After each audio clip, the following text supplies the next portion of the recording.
Yet I had residual doubts at my first opportunity.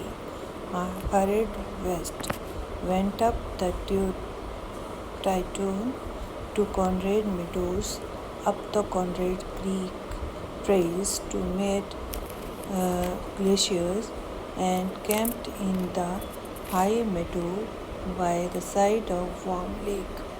The next morning I stripped, dived into the lake, and swam across to the other shore and back, just as Doug Corcoran used to do. I shouted with joy, and Gilbert Peak returned the echo. I had conquered my fear of water. फिर भी मेरे मन में कुछ संदेह बाकी था। पहला मौका मिलते ही मैं पश्चिम की ओर भागा, टाइटन से कॉनरैड मीडोज तक गया, कॉनरैड क्रीक ट्रेल से मिड ग्लेशियर तक गया, वार्म लेक के किनारे ऊंचे घास के मैदान में डेरा डाला।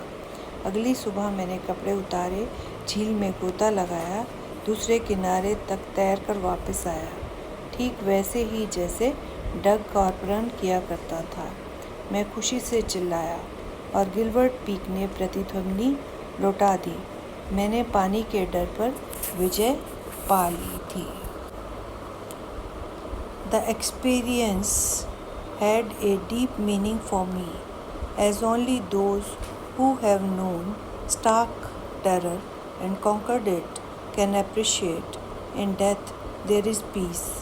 There is terror only in fear of death, as Roosevelt knew when he said, "All we have to fear is fear itself," because I had experienced both the sensation of dying and the terror that fear of it can produce. The will to live somehow grew in intensity.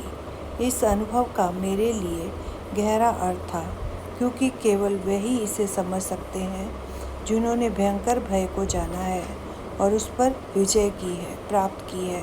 मृत्यु में शांति है, भय केवल मृत्यु के भय में है, जैसा कि रूजवेल्ट जानते थे जब उन्होंने कहा, हमें केवल भय से ही डरना चाहिए।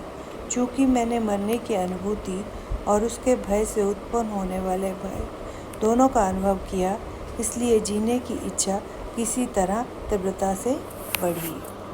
At last I felt released.